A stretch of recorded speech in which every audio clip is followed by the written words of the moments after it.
My name is Sara Lawrence-Lightfoot, and I am the Emily Hargroves Fisher Professor of Education at the Harvard Graduate School of Education. I'm a sociologist interested in education, learning, human development in families, communities, and schools. One of the books that I wrote several years ago is called The Essential Conversation: What Parents and Teachers Can Learn from One Another. It's very interesting that although this relationship between families and schools is critical to how children grow up and how they learn and develop, there's been very, very little scholarship or research on those encounters between parents and teachers. And these encounters between parents and teachers, which are ritual events, usually twice a year in almost every school across the country, they tend to inspire in both teachers and parents a kind of dread. The dread that's an anxiety that's rarely talked about.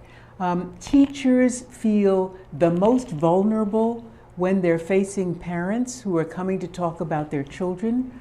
And they feel as if nothing in their professional training has prepared them for these encounters.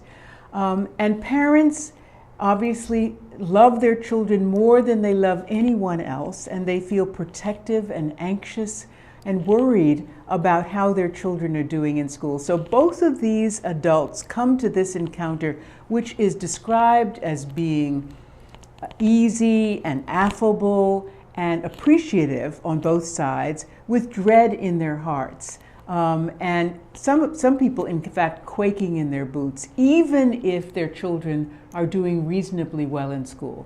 So this book really investigates this dynamic, the various layers of kind of perspective and experience that are felt from both sides, from both parent sides and teacher sides, recognizing that teachers and parents really need to be made prepared to make this ritual, which is often fairly vacuous and empty, into being productive for both parents and teachers, but most importantly for children.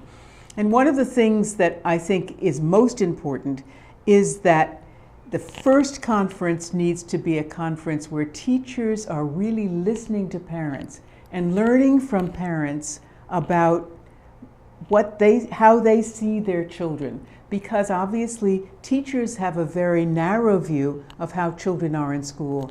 Parents have a much more holistic view, but also a view of one of appreciation and advocacy. So I talked to many teachers who talked about the first conference being described as a listening conference, where they're asking parents to bring stories from home about who their children are.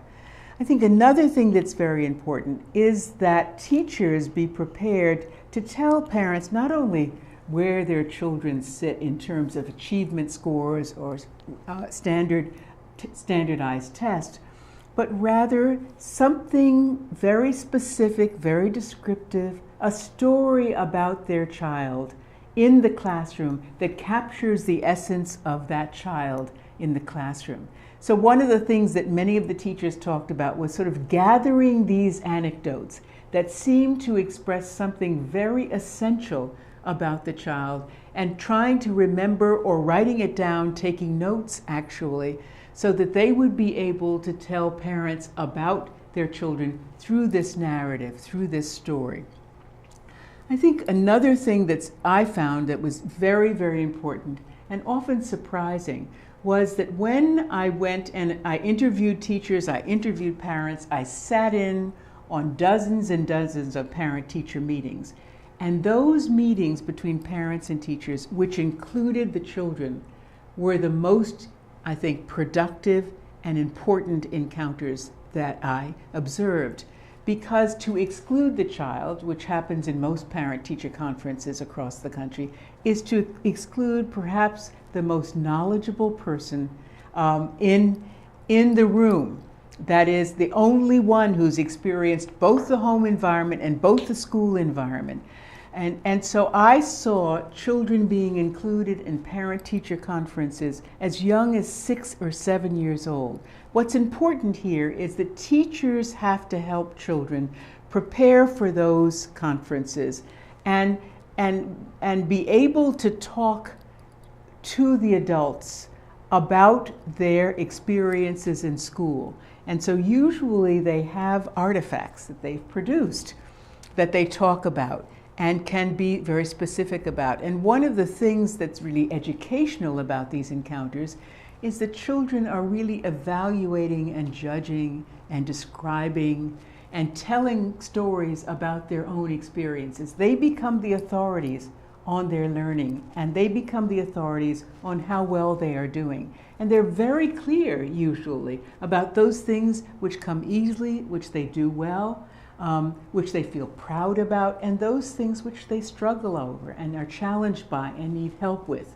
So they become the primary arbiters in this situation, and it is their word that carries the conversation.